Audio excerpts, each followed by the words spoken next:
Peut-on être un intellectuel de gauche? Ou plus exactement, est-ce qu'il existe une élite de gauche?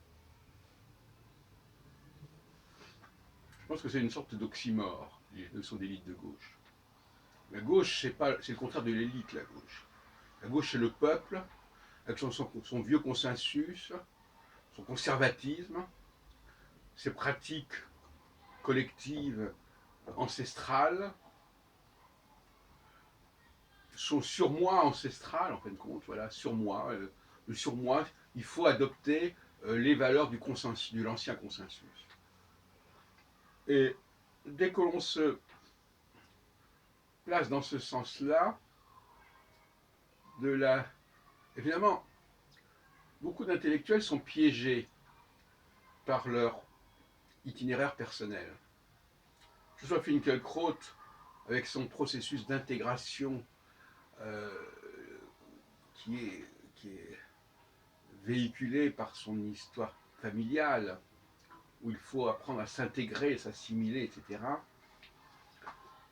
Et donc par conséquent adopter des valeurs de gauche, des valeurs de conservatisme national, et comme on dit, n'est-ce pas, certains veulent plus royaliste que le roi,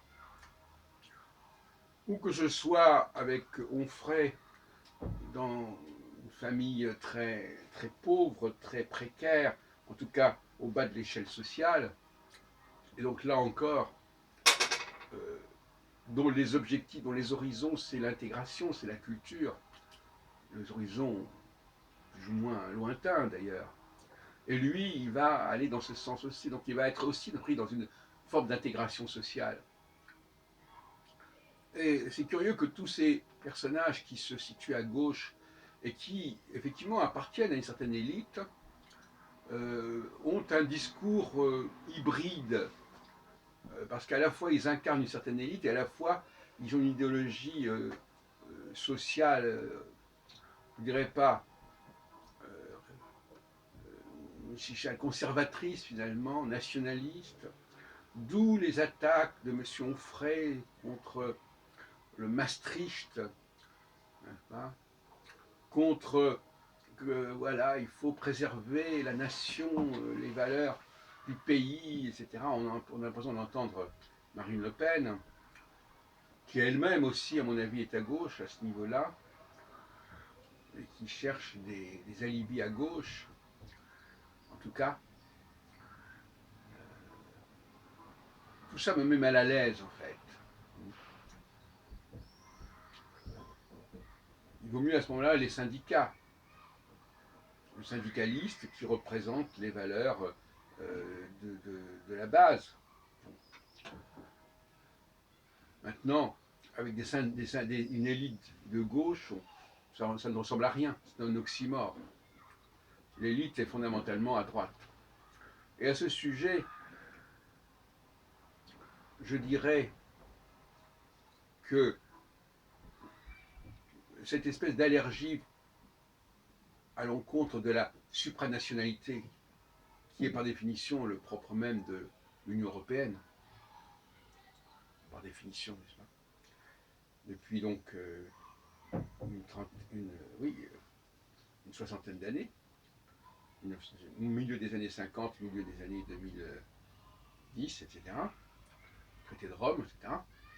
Bon, comme si l'Union européenne ne pouvait pas, au niveau supérieur, être également influencée par la France et par des Français. En tout cas, par des gens qui sont capables d'avancer, de réfléchir, qu'ils soient français ou pas d'ailleurs. L'élite européenne, disons, l'élite européenne de droite, c'est elle qui a vocation à diriger l'Europe, en fait. Et bon, je comprends très bien qu'on puisse vouloir s'opposer à cela. On peut très bien être de gauche, tout à fait. Mais une élite de gauche, c'est n'importe quoi. D'un côté, il doit y avoir le peuple, qui est de gauche fondamentalement, qui a des moyens limités, qui a besoin d'un socle ancien. Et d'autre part, on a une élite de droite qui, elle, est avant tout celle qui peut montrer la voie, qui peut ouvrir vers de nouveaux consensus au niveau international, au niveau mondial, avec tout ce que ça peut impliquer. Oui, il ne faut pas se considérer. Je veux dire qu'il faut vraiment avoir une vision très étriquée de la France pour la réduire à l'hexagone, alors qu'elle a montré à tant de reprises, notamment depuis la Révolution française, qu'elle avait vocation internationale, qu'elle avait vocation à, à faire passer ses idées, que ce soit sous Napoléon avec son empire ou sous la colonisation Jules Ferry et compagnie. Tout ça, ça montre une France ouverte, conquérante, qui fait, qui fait, qui dépasse, parce qu'un empire, qu'on le veuille ou non, c'est quelque chose d'extrêmement ouvert. D'ailleurs, un empire, c'est fait pour s'étendre, sans fin, comme on l'a bien montré, notamment avec l'empire arabe, entre autres, l'empire ottoman. Donc, c'était une idée d'expansion sans fin qui permet justement d'intégrer dans un ensemble structuré des populations extrêmement diverses, racialement, religieusement, etc. Un empire ne peut pas prétendre à une unité, une homogénéité quelconque. Ce serait une absurdité. En tout cas, pas au niveau des consensus anciens. Alors que chacun vive au sein de cet empire, vive avec ses propres consensus, pourquoi pas. Mais ça n'a de valeur que localement. C'est ça la notion de laïcité impériale, en fait. Cela dit, comme je l'ai dit dans une précédente vidéo, ça ne veut pas dire pour autant qu'il faille renoncer à la vision judéo-chrétienne. Mais cette vision judéo-chrétienne, il faut la repenser. Il faut repenser totalement les rapports entre les juifs et les chrétiens pour établir une véritable verticalité, une véritable centralité. Donc tant qu'on n'en est pas arrivé là, restons-en à cette idée d'une élite droite, mondialiste, supranationale, qui est au cœur même de l'identité française.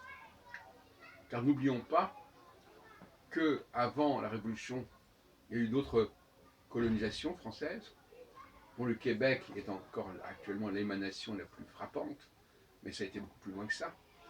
Que la France ait perdu en partie la maîtrise de son empire, c'est possible, mais les traces en sont bien là. Et comme je dis toujours, le pouvoir, c'est pas seulement quand il est là, mais aussi quand il se retire. Tout comme le pouvoir d'une île est là quand il se retire. Et nous rappelons quand même qu'au XIe siècle, la France, en tout cas le duc de Normandie, qui était d'expression française, d'un dialecte français en tout cas, ont conquis et ont affirmé, constitué la nouvelle noblesse, la nouvelle aristocratie en Angleterre, et que d'ailleurs les Anglais ont été très présents en France, notamment pendant la guerre de 100 ans, et que tout ça, ça a marqué fondamentalement le monde anglophone par le biais de la langue française. La langue française, c'est la marque d'un colonialisme culturel à l'échelle européenne. Et c'est ça d'ailleurs qui est intéressant, c'est de montrer que l'Union européenne actuelle, au fond, ne fait que reprendre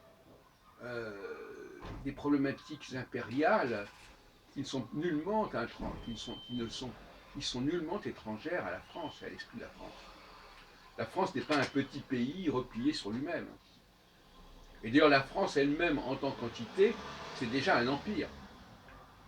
Elle s'est constituée en intégrant des éléments progressivement, pas à l'échelle de la Chine ou de la Russie, mais à une certaine échelle.